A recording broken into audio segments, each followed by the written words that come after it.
jump right to the first topic, the discussion of the boards commission's application process. Mayor Kenny and I have on a couple occasions talked about how we accept the applications.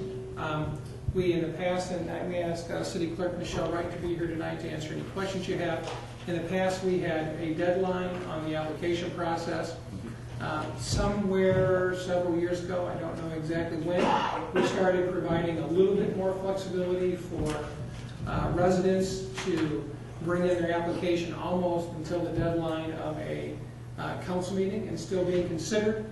We then had a concern issued by Parks and Beautification Commission, at that point, committee member, Mr. Tegler, that asking council actually, just if you're going to put someone new on the agenda, please make an announcement before the meeting to ensure that they would know who council had in front of them looking at the agendas, because there are times when we get applications in routinely after the agenda already goes out. Just a reminder, an agenda, my process or our internal process in our office is we try and get the agenda posted to the Dropbox by Thursday prior to your meeting.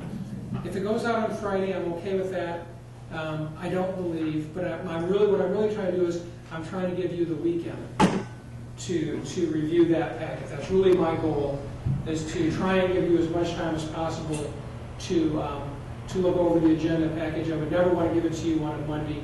I just don't think that's sufficient time for you to review the council agenda. So tonight, I guess we wanted to just put this on the agenda. There were some questions about the board and commission application process, and just I'd open up to council to see if there's a different way they'd like for us to be doing it tonight. I guess my problem is getting the application 15 minutes or 20 minutes before the meeting opens. You know, if they can't get it in 3-4 days in advance, I just have a difference of opinion. So you prefer that we don't take last minute? We don't take last minute applications. I think they should be able to get these applications in at least 4 or 5 days before. A lot of them probably just put it off, and at least before the packet goes up.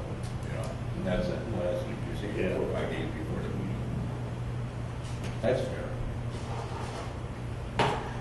Because there are deadlines put on these applications. So. And one thing about getting the deadlines. an application right before. Right now, there's not a deadline. It just says that they have to have it in by we just put an advertisement in the paper for next week's council agenda.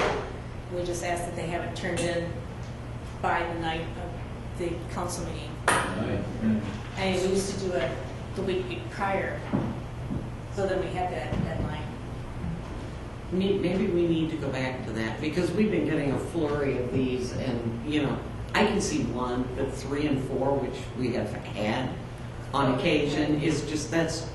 And there's occasions where if they bring it to us in the office, then we can make copies for everybody. But if they email it to me, or maybe to Mitch or whoever, we might miss that email. Like for the ad hoc committee, we received one a little bit later, and we received it before the council meeting, but Right before the council meeting. yeah, I was unaware of it at that time. Right, happened that day. Right. I mean, we can clearly go back to putting a date on and sticking with that. I don't have. I don't see why that would be. I don't see why that should be a hindrance to anyone wanting to, volunteer for one of the boards or commissions. I think the only reason it was changed is because perhaps we didn't receive any applications, and somebody came that night and said, "Well, I'll sign up." And I don't recall. But even then, they could. And then because we had a hard time getting people to apply for positions. But even then, we could tell them, why don't you apply put it in for the next meeting. Right. Yeah. Because if we miss a date, I agree with that. I hate turning somebody away at the last minute, but in a sense, if nobody applies for that position, it's still open the following meeting. Sure. We can still include it in the following work session with an opportunity to read the application and have that a chance to evaluate those folks. And that's the biggest concern. I hate losing somebody because they didn't get it in by a certain deadline, but really, like you said, if they get it in, just consider it for the next step. If they're really interested, I'm sure they'll wait another week.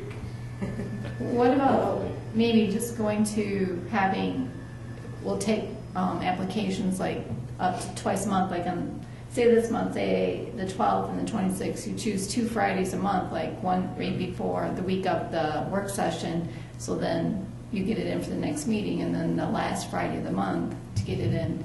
That way people know that, there's So two do it like certain the, things. like the second and the fourth Friday. Would that, do you think that might help, or? The only thing I foresee on that, I don't have time to advertise in the paper.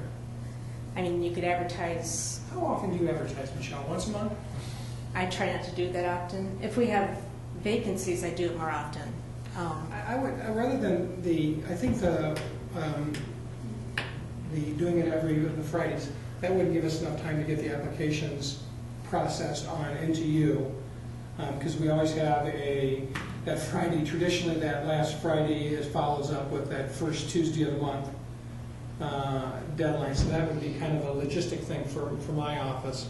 Well, rather than a Friday, a Wednesday. Or I just say you put a due date on the. put a due date right on the application, I think. Yep. Because that's not, because we're not going to see those all the time. Right. And then what we'll tell the folks is, we'll just tell the folks, thank you very much for applying. It wasn't received in time to be on this council agenda.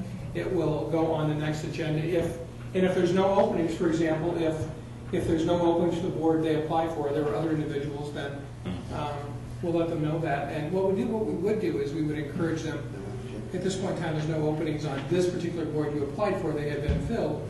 But there are other vacancies in other board and commissions. I mean, we wouldn't want to lose someone who's volunteering. We'd like to give them to look at other opportunities, for other volunteer opportunities for other boards and commissions.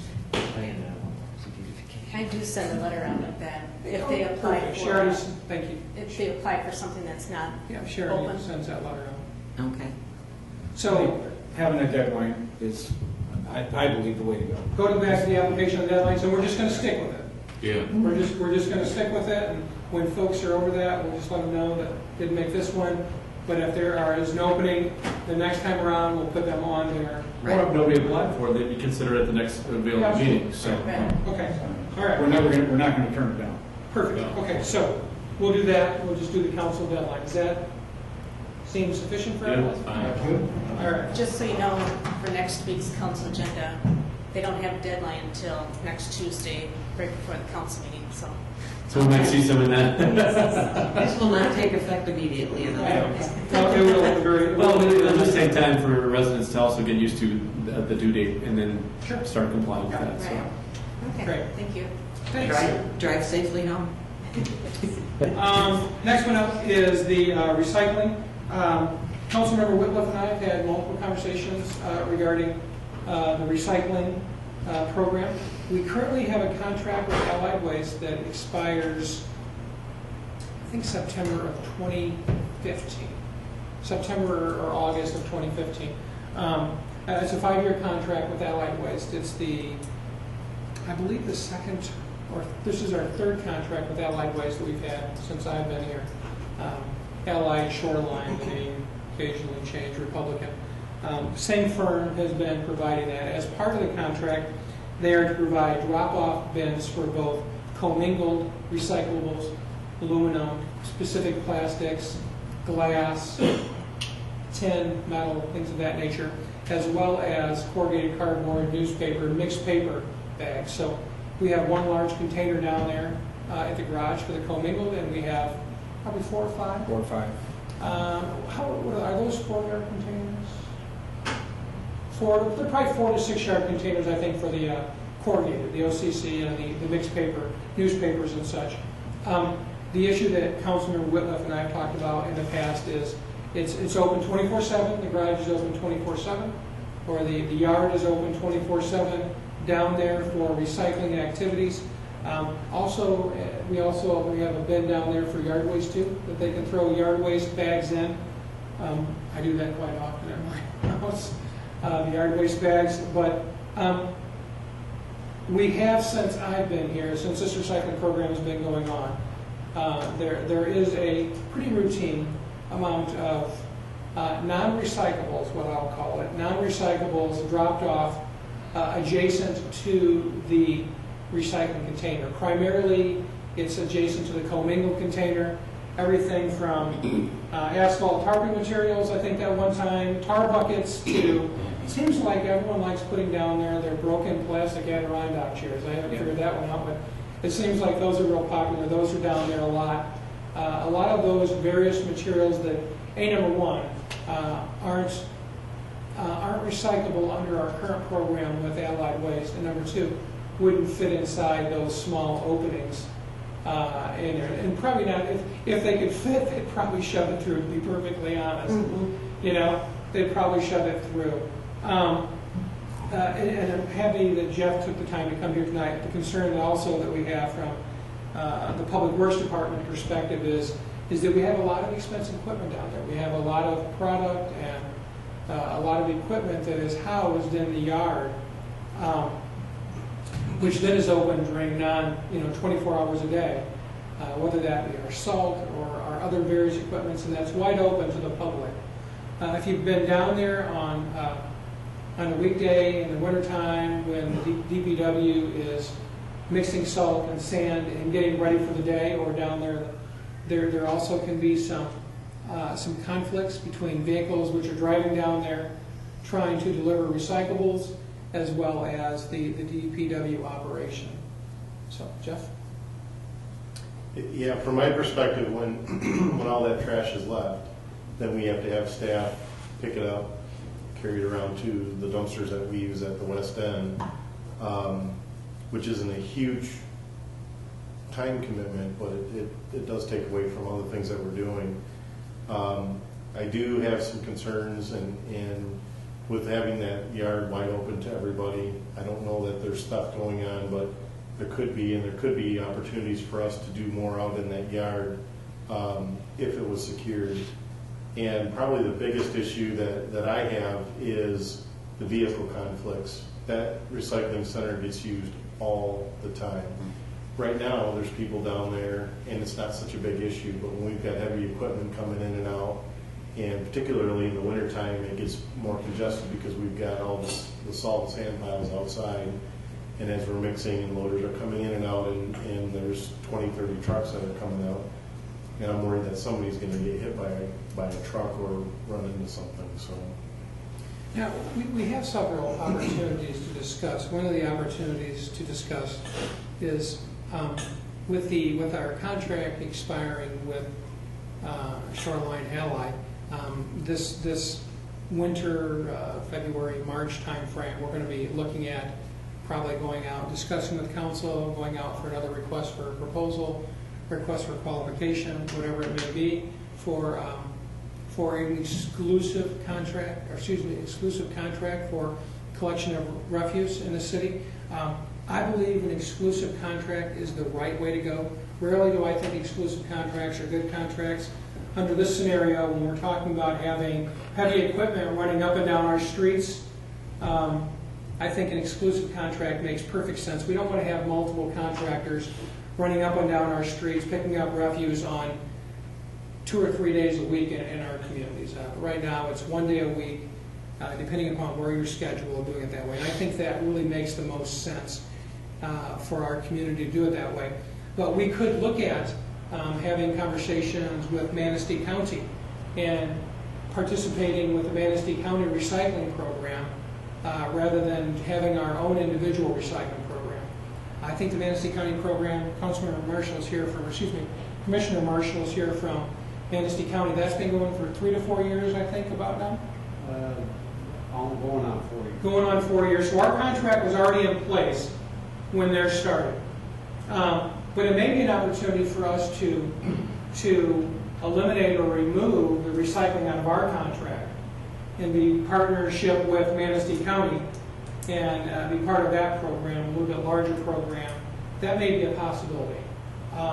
If we choose to maintain it on our own, does it make sense for us to look for an alternate location so we avoid the contact?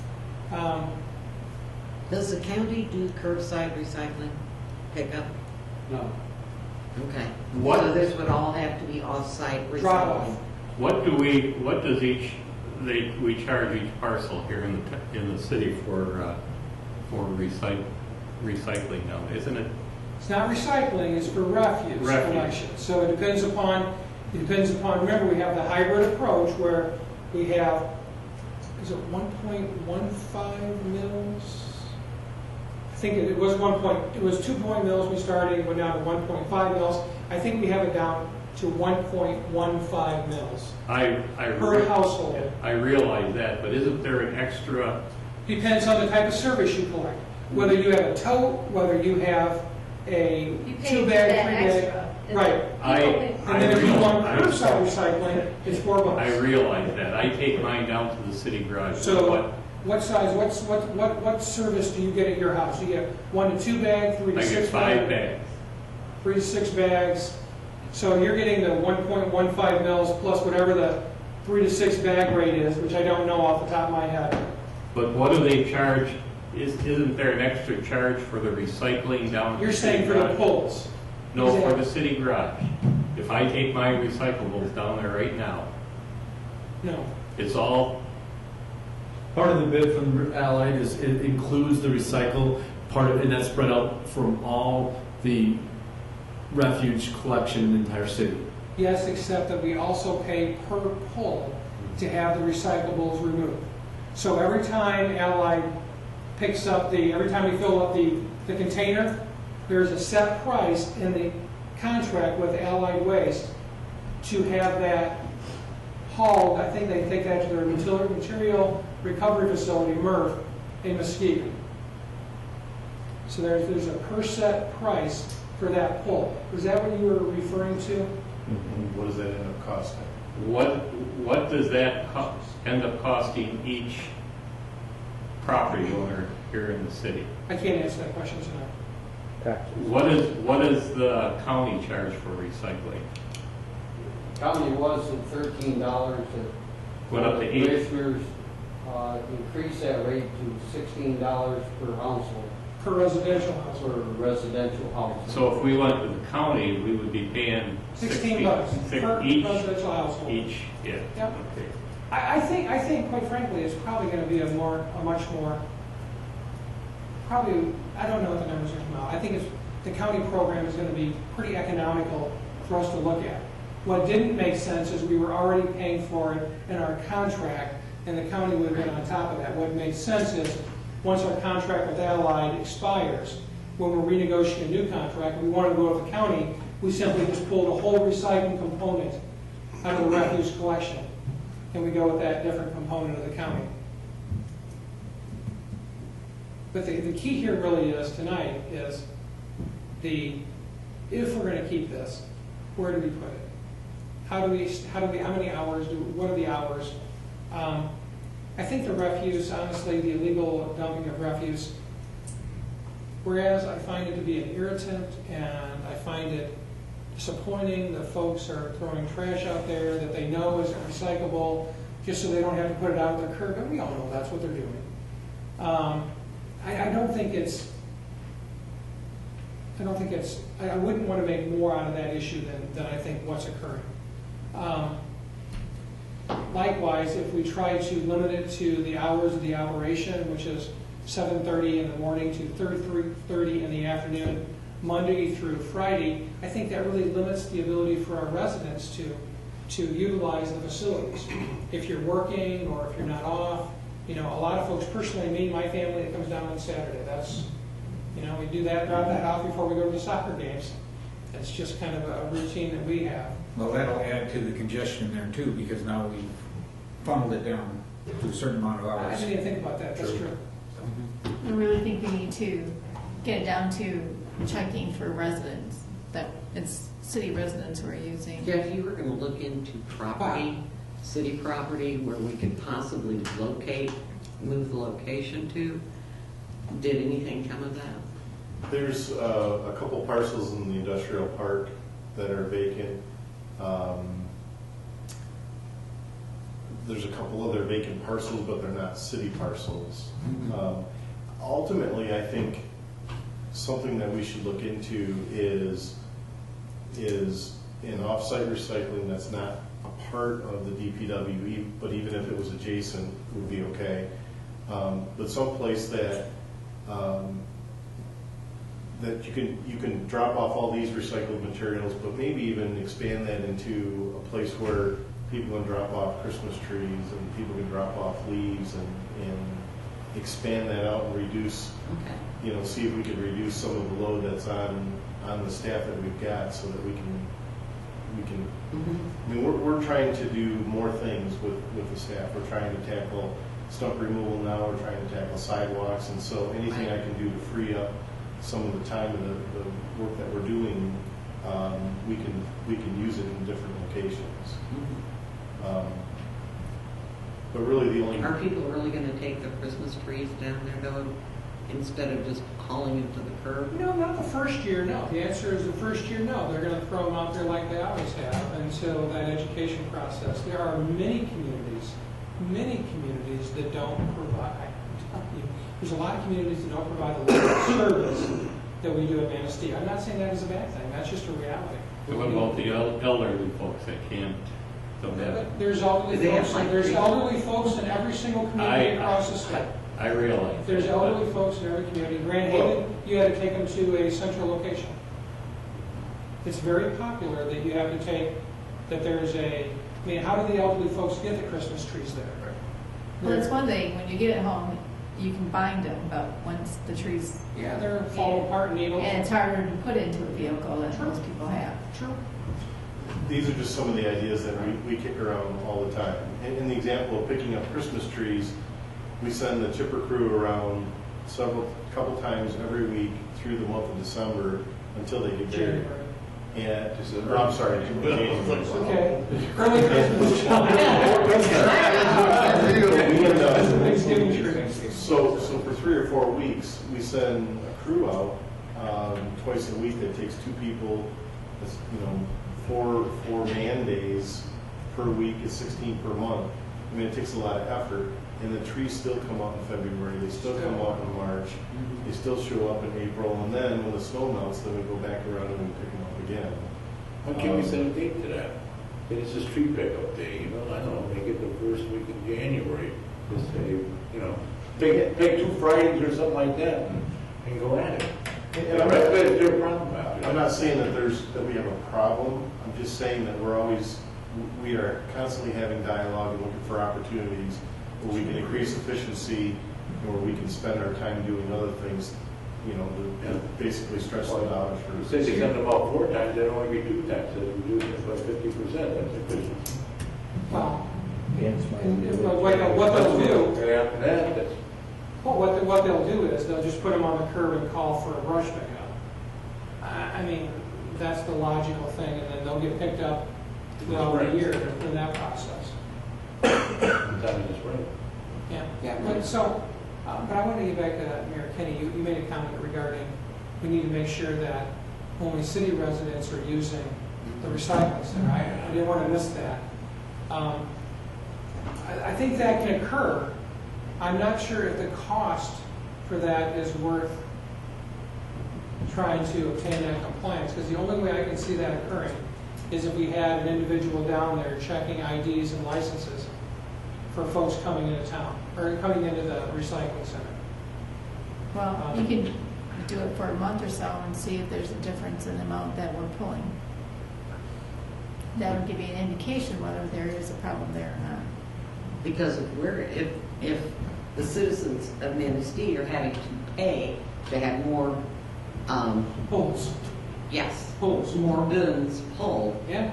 then because we have people outside, I see exactly what you're saying there, outside using our facilities, You can just test it's it. not a bad idea to. And see if there's a change. If there's not a huge change, then there really isn't an issue there.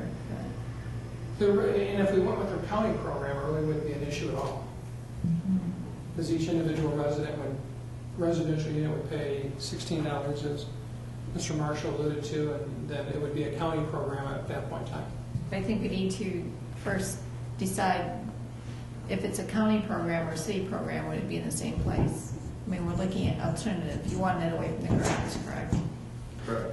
And so From the what are the yard. other likely spots, and would that change if we decide to partner with the county? So let us come back with you with some alternative likely spots. We're going to talk about one in a second, potentially, as a potential likely spot. Sounds good. Any other questions on that? I mean, Could you check with the county also and see what their thoughts are in regards on a to- county recycling center here in the city? Well, I've had multiple conversations with Commissioner Marshall, as well as the county recycling coordinator, at least one.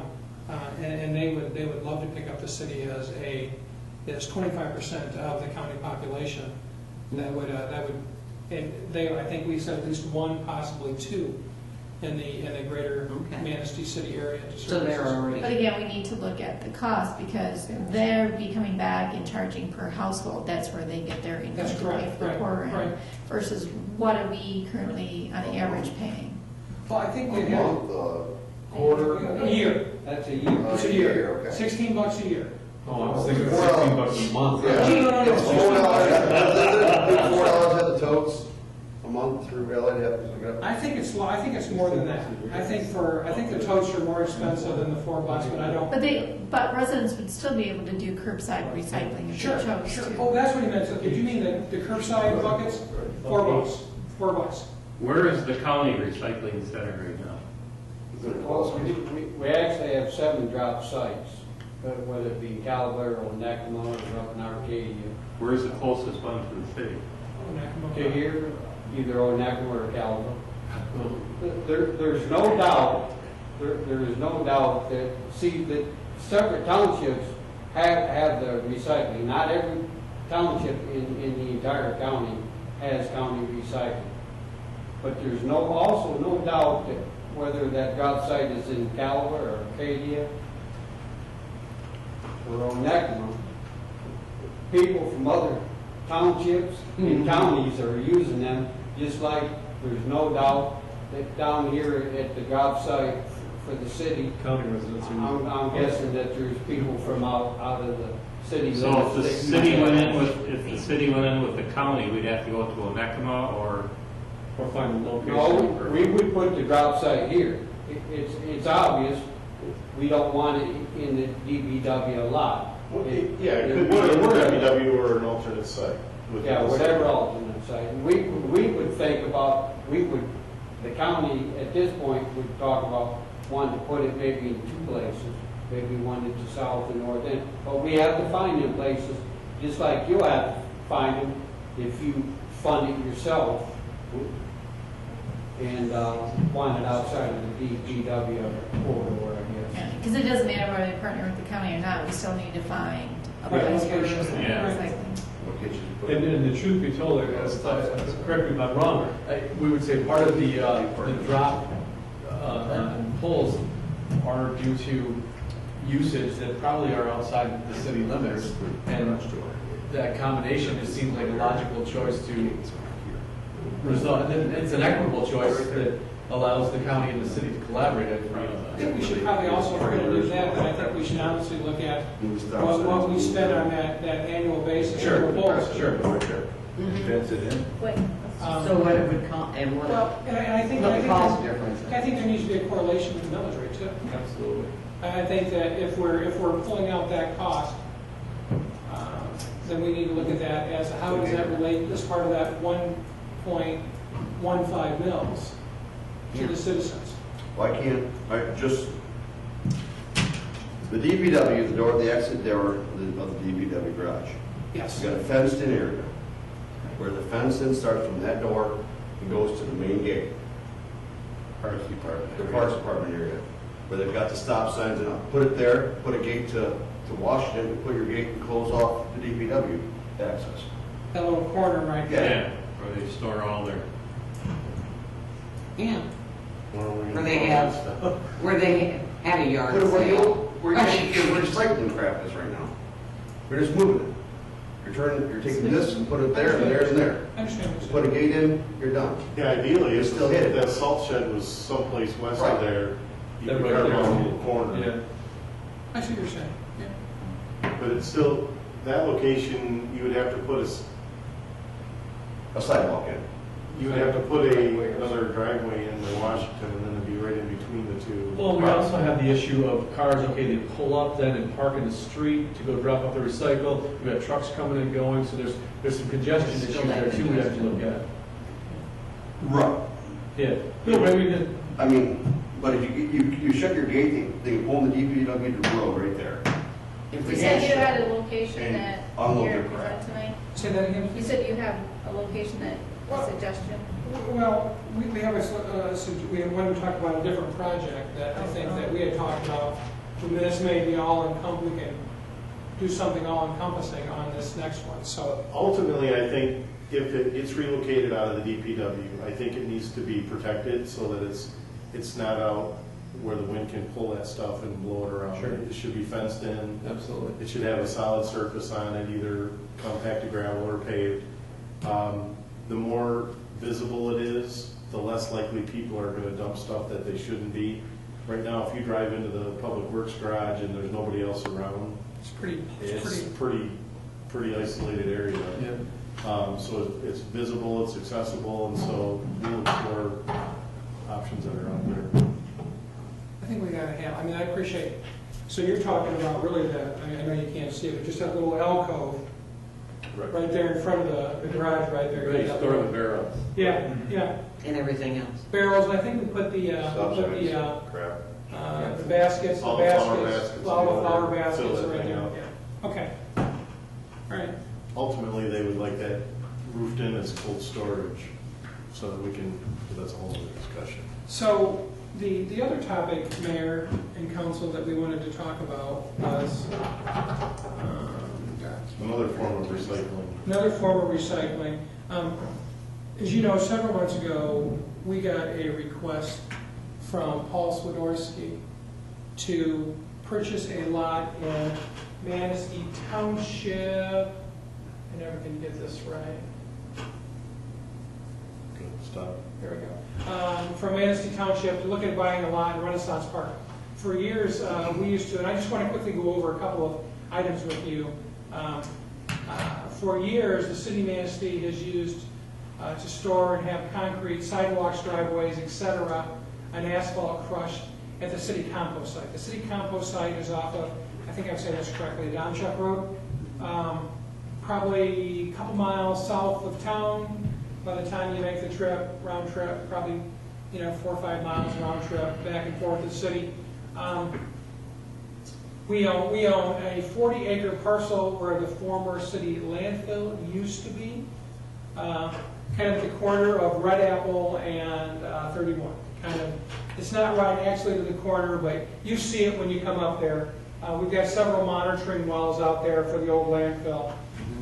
We've been utilizing that facility for probably 2 decades or more for the storage of compost materials. That's where all of our bags of leaves go, wood chips, all of those things. And prior to that, that's where also all of our concrete went from our sidewalks, driveways, any of those other projects like that. Our compost permit with the state of Michigan does not allow us, nor does the zoning ordinance in Filer Township, because it's located in Filer, allow us to store that material out there. It's not a permitted part of our compost permit. We have to get a permit every year, not every year, but I forgot ever how many years with the state of Michigan. They have to license.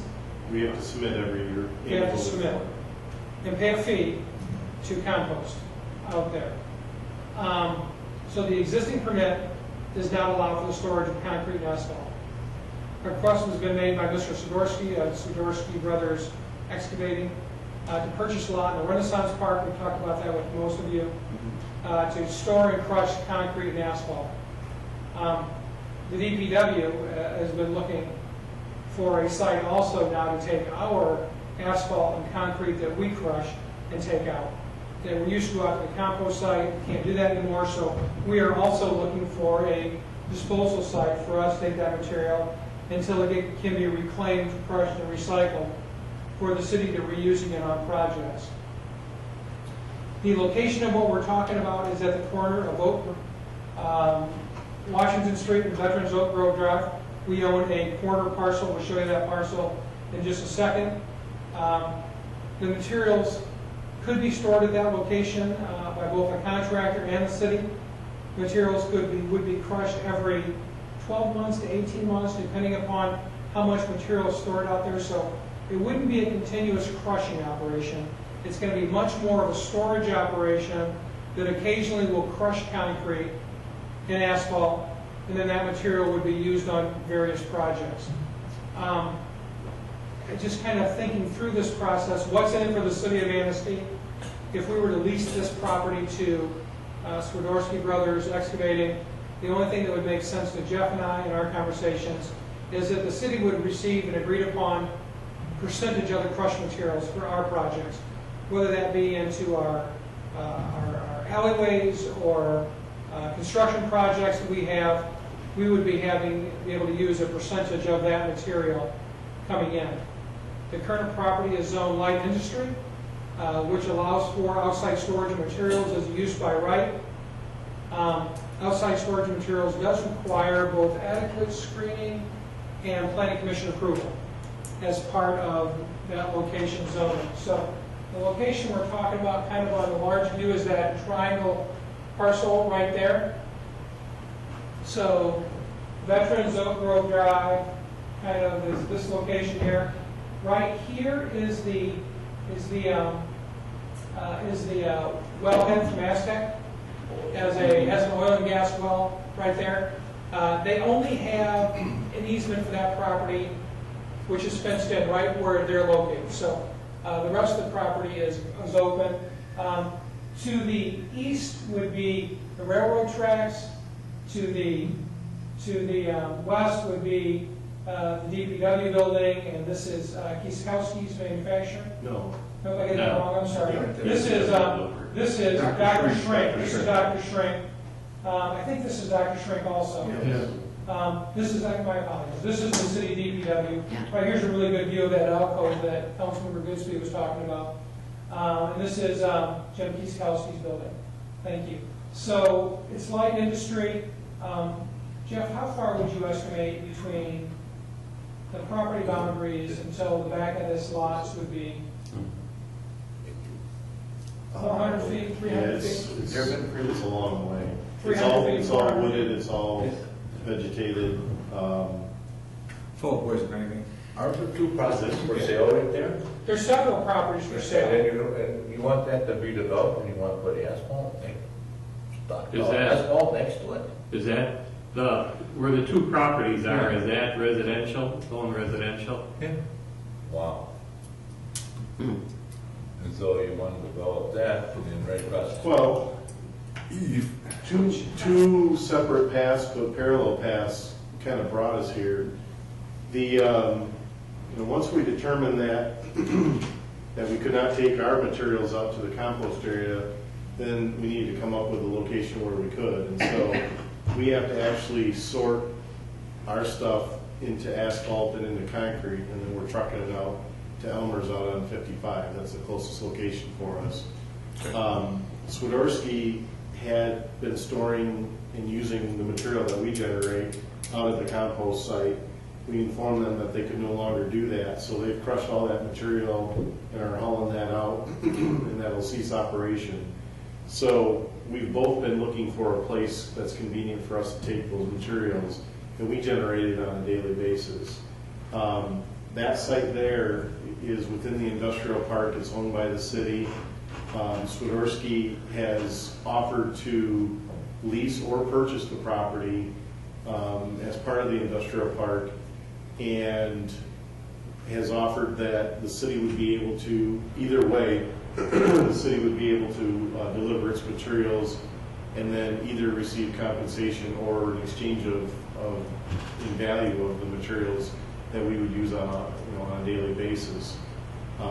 That site was used in the 1999-2000 CSO and streetscape projects, where all the asphalt and concrete that were removed from those projects were taken there. They were recycled and and put back down on the city streets and save us well over $100,000 by doing that. Basically, this would become a stockpiling site of material, and then once every year and a half or so, for a week, they would come in, crush the materials, stockpile it into gravel, and then you would just have, in between, it would just be trucks coming in and coming out, delivering and then hauling gravel out of it. And they actually crush that to a 21 AA gradation, so. What's considered adequate screening? So the planning commission would be the ones that would make that determination. Screening in regards to the zoning ordinance is commercial and industrial fences. Fences shall be constructed of durable materials such as wood planks, brick, cement block, or structural resin intended to remain in good condition in northern Michigan climate. Steel, metal, chain link, woven screen, and other materials that may be subject to rusting and deflection under severe weather conditions shall not be permitted. There's also the ability to have a fencing as a natural fencing, outdoor natural fencing, such as spruces, conifers, arborvitae, things of that nature. Yeah, Could you go back to that other I sure can. slide?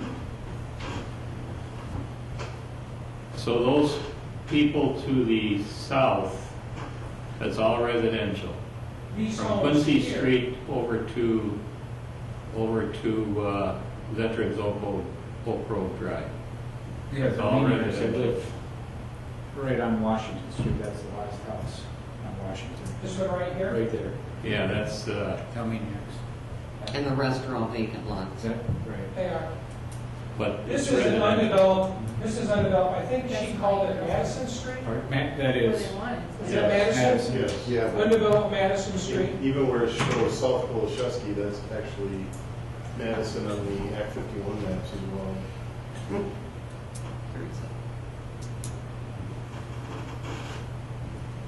Fact is, we need a space. Now, whether this is the right space or not, we need a space to store our concrete.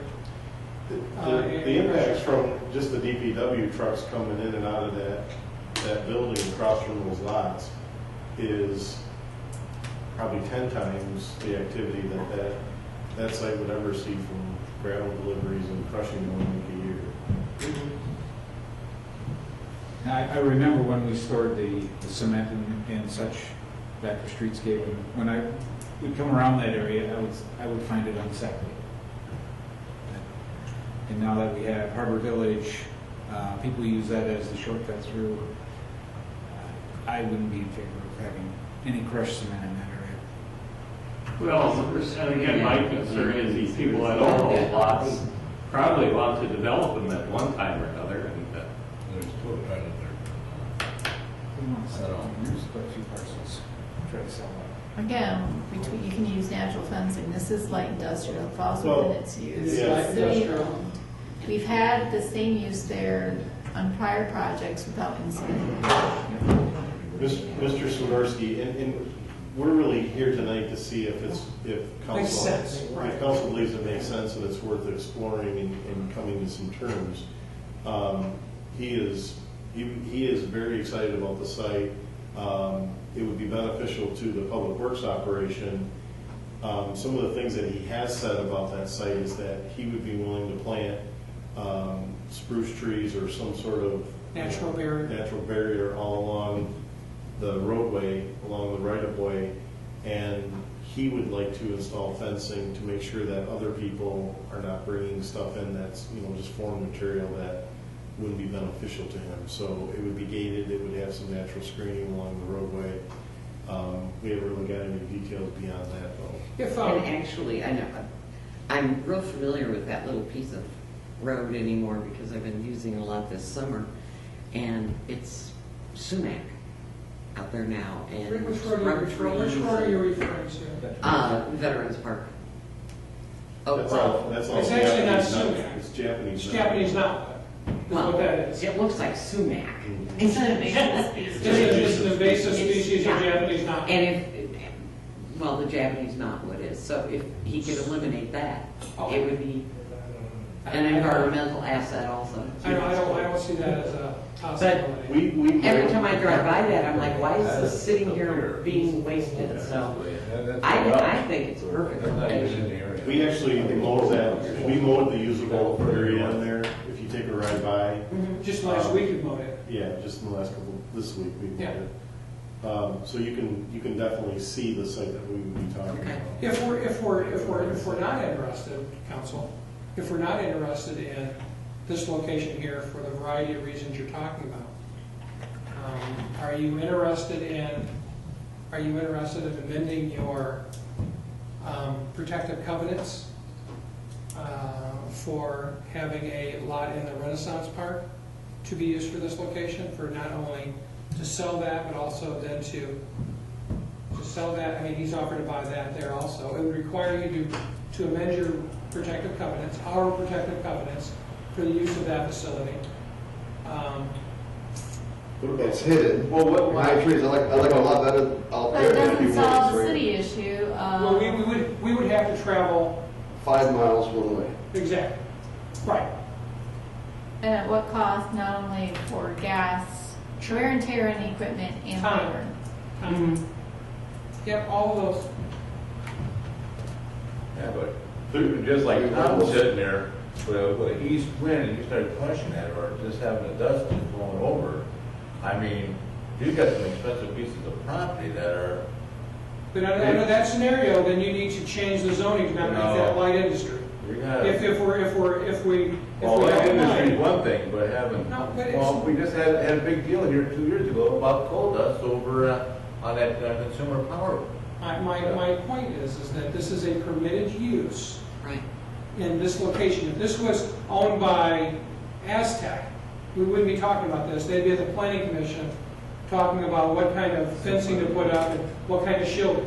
We're only talking about it because it's our property, which is fine. But if we don't like that use, then we should probably look at the zoning ordinance also from that standpoint. Because it is a permitted use. If we chose to go this route, would we have limits on height of materials? Because your fence is 6 feet high, 8 feet high, and if you have a pile 30 feet high, that's not going to go. Yeah. And is there going to be hours of operation and limited time to crush this material? I mean, we wouldn't be doing it every day. I think they do it every 12 to 18 months, they would crush it. They'd do a very intermittent crushing. They would crush it when they would need it based on value. Yeah, they need enough material to make it worthwhile to have the machinery come in and crush it. Because it takes about a week to 10 days to be able to go through that volume, and then they're gone. But mind you, during But those we had 10, that those, before. during those 10 days, those week to 10 days, Except for it would be dusty, Well, they apply water to it. but and it would be loud. I mean, it's Should crushing we do the concrete. 4th of July? Could they do it? Right, but that's what I'm And saying. they wouldn't notice. It would be loud and dusty. Could they do it in the winter? Where, there's not a lot of traffic, people are in their houses. They actually use water in that operation to So keep they the dust couldn't, down. yeah. We can't start dictating when they do it, it's a use by right for that area. The only way you dictate is by not providing. I think it's land. all, Right. I think it's a good partnership, actually. They're willing to help with the cost as far as the fencing and natural boundaries. If we could keep the piles below a certain level with that, No. I know, and you asked, I'm saying no. Okay, what about the rest of council? My problem is, in the Ole problem, we've got residential to the south of there. And how are those people gonna sell those lots? There's 2 on the corner right now for sale. And how are they gonna sell those lots? And then we've got Quincy Street, which is, But again, it's something that's by It's- right in that area. I mean, It's used by right, and that's an industrial park, and I'm just telling you, we're starting all over again with, residential, right next to it, and that big lot right, let's change that whole section to light industrial then. Well, then you just push light industrial closer to existing homes. Well, they're not gonna be able to sell those lots with light industrial there. Well, then pretty soon Especially you keep with pushing the parking. boundaries. I mean, that's the issue you're gonna have. But it's already zoned, Bob, it's already zoned, Yeah, like but it's like- industrial, so, But you know. not over by the residential it isn't. Yeah, Yes, yes, it Yes, it is. is. It's zoned like You residential just there. told me it was zoned residential. No, no, It abuts light industrial. Yes. the residential does. That's what I'm saying. Industrial. That's what I'm The saying. triangle, however, is light Light industrial. industrial. I don't, yeah. Agreed, yeah. These parcels here, except for this corner one, these parcels, that street right of way, and then all of these parcels are vacant. Yes. Yes, And they are zoned residential. That's just what I, that's the I'm issue. just trying to clarify that. Yeah, that's what I- And they abut this light industrial Yeah. here, here, and here. So, Whether There's a anything big is difference on there between or a not. building and a rock pile. There's a big difference And how between a long has it been building absent? and a rock pile. Well, obviously forever, because There's nothing There's nothing there. there, And but- here we have an opportunity to have a business that wants to go in, solves an issue that the city has, and it's all within the same, we're not asking for any special zoning. And you're talking about an operation that would crush, as you say, every 12 to 18 months, He told us every year and a half, every 18 months. for a week, is for what he possibly a estimated. week. I hear that. The other thing, if we did this by a lease agreement, you could do it for this isn't a permanent operation. Once the gravel is gone, it's gone. Yeah. So after 5 years, we don't agree to renew that or something like that. It's not a permanent impact to the property. It's a surface use. if There's we're asking them brownfields to, there or anything. if we're asking What's them that? to There's no invest, brownfields or anything there, are there? Okay. oh, the whole city's a brownfield, Mayor Pro Well, Tem. We the can find- entire we can- city. We can, There are- we absolutely, there are we can sites- find a brownfield in every parcel in the city of Manistee without a doubt. There's a tar pit in, somewhere in there. The but I tar don't know pit is where. over. Well, the tar pit's over at the Shelley city garage. Corporation. I'll walk you to it. Yeah. I I hear, know right where it's at. I hear, we've got some council members who find that to be an acceptable use, some council members who find that to be an unacceptable use of that. And again, I'll ask the question, would we find it more acceptable if we were to, would I find the majority of council acceptable if we moved it to the Renaissance Park? There's no way, shape, or form is it as convenient. It doesn't The city. benefit us at all. Well, I would buy it though, Renaissance Park like that, I'd buy that one. well, I would say that we would, How many times do you run into standpoint, we would get some of the kind. Wooded lot. We would get some of the product, which would benefit us. Yeah. And we could potentially sell a lot. And there could be some revenue generated from the lot We sale. could do something north by the pump station, so we don't have to change the north across East Lake Road. Where we got the pump station down in the Down in the hole, down the swale. where the wood pellet place was gonna purchase. We could create a site Yeah, there right. where you wouldn't have to mess with the lots. Where's that now? Is that by the Big Blue? Yeah, it's. East Lake, I'm not gonna be able to pull it By the out. old Park Can you Industrial? get it on the laptop? I can't. I can't. It would be where Renaissance Drive intersects East Lake Road, and then there's a gravel road with a cable going back to the So south. here is We've got pumps. prison, Sewer That where the pump Rumble Street, station. I mean, that pump station is? so it's down Renaissance here. Park, the pump station for Renaissance So- Park. that's out in that So ravine here's like, Elmer's, here's. where that, It's So all Renaissance categories Park in right there. here. So you come across N Street and you kind of go down, it's a pretty decent elevation down and up. that area is zoned for that type of, I believe it is, yes. It's Manistee Township zoning is for industrial out there, yeah. The Renaissance Park was zoned appropriately according to Manistee Township. We checked with Guy Fineout, the Manistee Township zoning administrator. I would still like a cost breakdown between running out there versus Sure. site closer within the city. So let us do this. Let us talk to Mr. Swiderski to see if that site out there would be applicable, or if it would be acceptable to him. And at the same time, Jeff will run some numbers as to what those cost impacts would be on the city, and then we'll just bring that back to you. Okay. So, I mean, this keeps moving forward. Are there any other perspectives that I've missed from any of the council members? Just to get one thing clear, it's not, my only concern is the residential to the south. I understand. That's my only, Yeah. that's my only To concern. the west. I understand. Well, to the west is. Well, if it's making a racket like he says it is, I'm gonna be traveling all the way through, and we have a lot of, all right, the last week has been east winds. I know I fish, I watch this stuff. It's been an east wind for the last week. So you tell me it's all to west wind all the time? No, it's not. Well, yeah, I understand your point, but there's got to be some level of acceptability.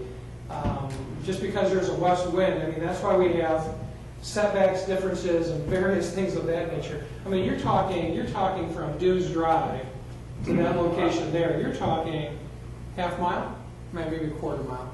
You also have to keep in mind that That's not, I'm Shirley not could sure set that's up an not- operation like this on their property And with start crushing away. with planning commission approval. Right. Who did?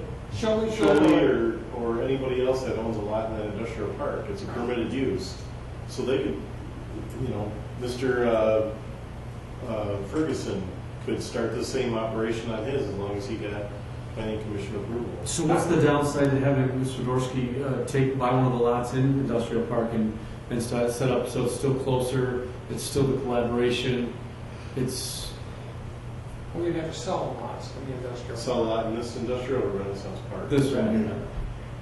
He's willing to buy one of those lots. We have 3 lots of Yeah, that. 3 lots. In this Any industrial of park? those lots that you're referring to, would you point out which ones those are there? Any of the lots that you're referring to in that industrial park exacerbate the situation that Councilmember Cody True. and Goodspeed were talking The about? city And- still owns this parcel, Yeah, and then owns these 2 parcels. that's the ones I thought about. And they both, all 3 of them have right by use. Yes, they do. Yeah. Right by use, but still has to be approved by the planning commission. Correct. So it's a little bit different on this one. The planning commission still has to, and I think the planning commission, it really is the vegetative screening. What their role is what type of screening mechanism to ensure that we're not unduly negatively impacting neighbors. Would you have to have a public hearing on this? I don't believe based upon it being a use by right, I don't believe a public hearing would be required. By the strictest sense of the neighborhood. That's not to say you couldn't have a public hearing, but I don't believe that a use by right would require a public hearing to be had. Now, the site plan review would be in a normal meeting, and people would be notified, and so there would be discussion at that level. There may be not the 300-foot notification, because that wouldn't be required, I don't think. Right. But definitely all the normal notices and all of those things, yes.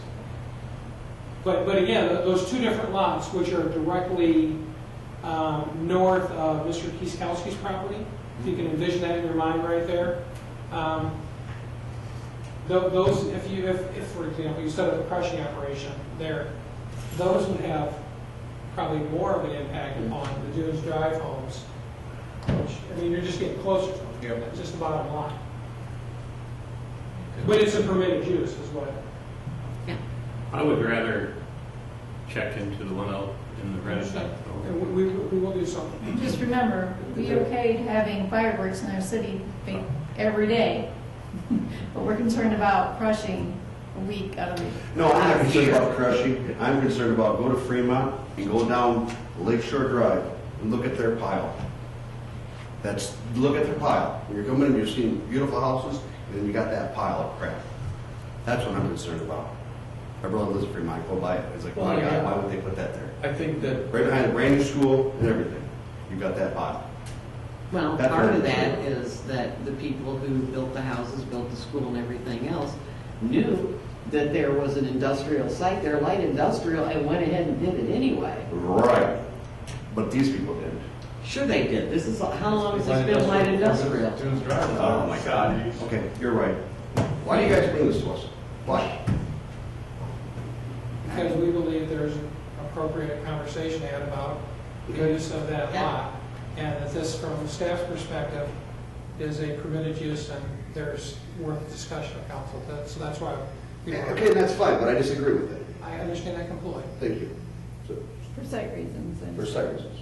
what we have concerns about. But again, I agree, I don't want to see crushed rock all over, but if there was adequate screening along both, both corridors. South and west? And where you didn't see any of that, and there was not only fencing but tree line, and you didn't see a lot of that, it would look better than it does today. If there were appropriate greenage and Yeah. now That's what- it's a that's scrub what I field was right saying. now, which is, to me, very unappealing. But again, I would have to see what that looks like in some type of rendering or drawing, and to know if that was going to be an adequate, solution for the visual. The visual, we really don't have a visual concern to the east based on the railroad tracks. So it's from my perspective, and I had this conversation with Jeff in the very first meeting, my concern was the visual impact heading either north or south on Veterans Oak Road Drive. Okay, yeah. And more specifically, coming south, because you're kind of focused Yeah. right at it, Yeah. looking right at it Yeah. from that standpoint, which is why the tree line, I think, had a lot of value Well, I even think of to me. the tree line and kind of berming it along the road so you get the trees elevated. I didn't even think Is there a platted street that goes from, that goes straight from Dunes Drive over to just to the south of that triangle there? Is there a platted street that goes through there? You mean right through here? You're right through to the railroad tracks. Right here? Yeah. Right, there's the railroad tracks. You mean from Washington? Washington over to the railroad It's a tracks. 33-foot right-of-way. It's not a dedicated street. It's an alley. It's a 33-foot right-of-way / alley. Right. It's not enough property to build a road on it.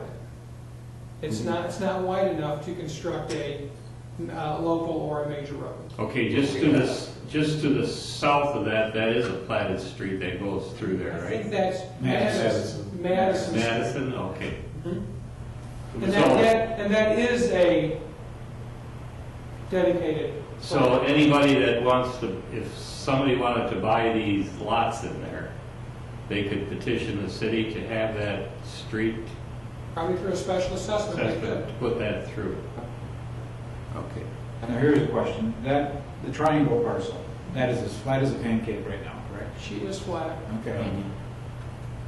And again, Could that be dug out? Go down 10 feet, 15 feet, and then burn it, so you'd almost be guaranteed that you would never see anything if you had piles 20 feet high. Would that be economically feasible? what's the, No, is that I'm all, just, is just that all if we can sand? throw out enough ideas. Yeah. Is that all that's true. sand? What's the material? It's sand. I'm sorry, I was just thinking about that. We could just sell the sand at Elmer's. Well, we right now we're buying sand from Swiderski to use for all of our projects, as opposed to using the beach sand. Would that be a usable sand for projects? Probably. Sure. What he talked about is, what Paul talked about is, when they pile this material up, they pile it about 12 to 15 feet tall, because they dump it and then they take an excavator, and so it's really the limit of the excavator how high they can stack it. He said the piles were about 12 feet tall. The actual gravel piles, and I'll take some pictures of examples of this. The gravel piles are limited by the stacker, so they've got conveyors that stack them up, and those are probably 20 feet tall, the ones that are out there right now. But certainly those can be knocked off. You talking about the ones at Elmer's? The ones that are at the compost right now. Oh, I There's do gravel know. piles out there. There's a facility just like this in Ludington off of Pure Marquette Highway.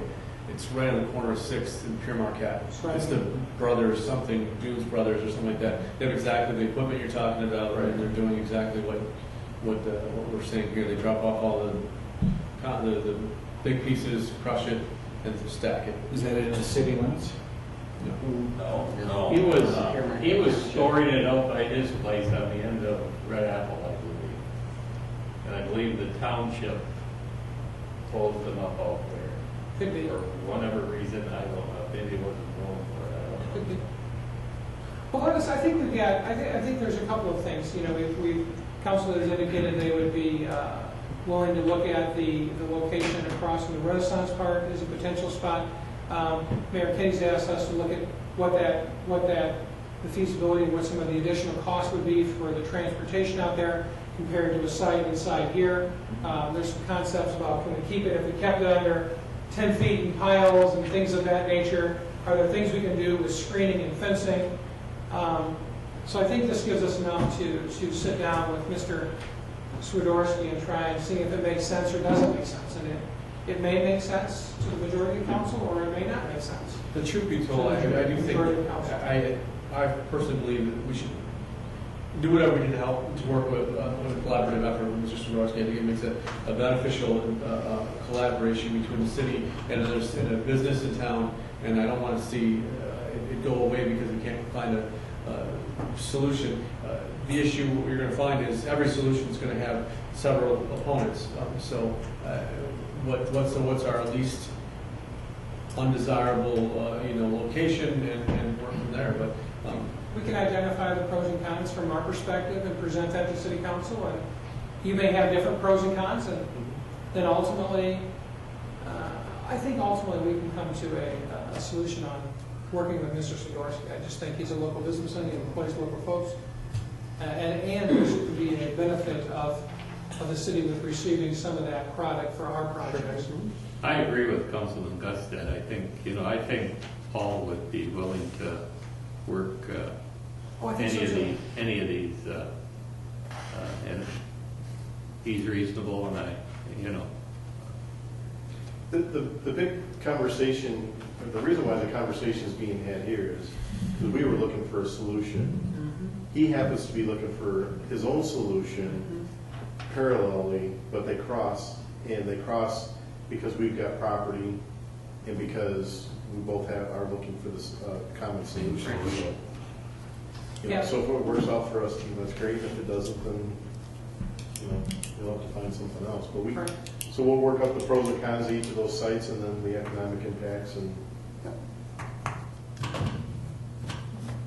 what is how many acres is that triangle approximately? Do you know? the full triangle, as you've got drawn, is 3 acres. The site that's mowed right now is about 1.